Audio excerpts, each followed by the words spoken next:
pembelajaran kali ini saya akan menjelaskan materi mengenai pengertian bimbingan dan konseling. Bahwasannya bimbingan dan konseling atau sering kita sebut dengan BK merupakan proses bimbingan untuk mengatasi suatu masalah, baik itu yang diperlakukan oleh seorang siswa kepada temannya dan persoalan-persoalan yang lainnya.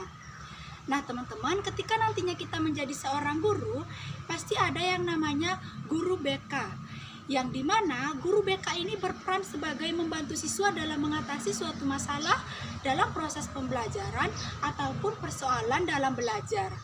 Nah, ketika nantinya kita menjadi seorang guru SD, tidak semua di SD itu ada yang namanya guru BK.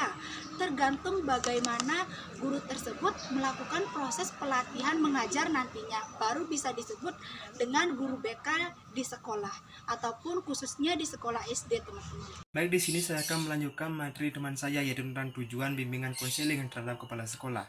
Bimbingan dan konseling terhadap kepala sekolah bertujuan untuk memberikan dukungan emosional, profesional dalam menjalankan tugas kepemimpinan. Proses ini membantu dalam mengembangkan kesadaran diri, kemampuan reflektif, serta keterampilan interpersonal yang penting dalam mengelola dinamika sekolah. Selain itu, pendekatan ini juga mendorong pengelolaan stres dan tekanan secara sehat sehingga kepala sekolah dapat menjadi teladan yang positif dan mampu menciptakan lingkungan belajar yang mendukung bagi seluruh warga sekolah. Demikian ada tujuan-tujuan dari bimbingan konseling. Yang pertama ada meningkatkan pemahaman kepala sekolah tentang bimbingan konseling, yaitu membantu kepala sekolah untuk memahami peran, fungsi, dan pentingnya melayani bimbingan konseling di sekolah. Yang kedua ada optimalisasi dukungan untuk siswa.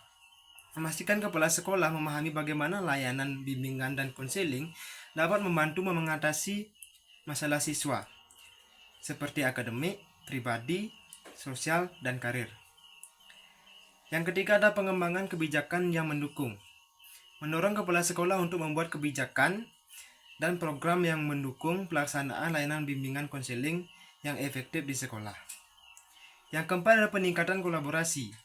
Memfasilitasi kolaborasi yang baik antara kepala sekolah, guru bimbingan, dan konseling atau bisa disebut dengan guru BK.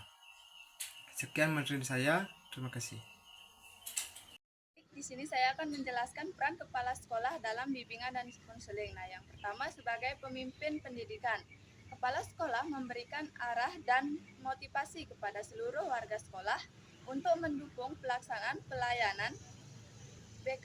Kepemimpinan yang kuat mampu mengarahkan guru BK untuk menjalankan program dengan efektif dan terencana. Nah, yang kedua sebagai manajer.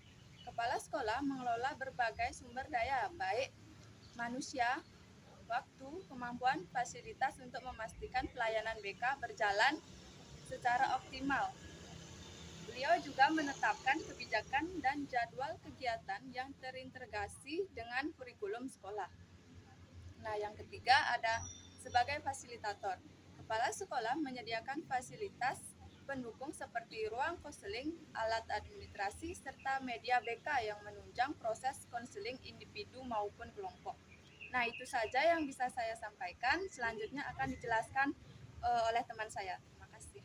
Baik, di sini saya akan melanjutkan presentasi dari Yunda, yaitu peran kepala sekolah dalam bimbingan dan konseling yang nomor 4 sebagai pengawas atau supervisor, yang dimana kepala sekolah melakukan pemantauan, penilaian, dan evaluasi terhadap pelaksanaan program BK.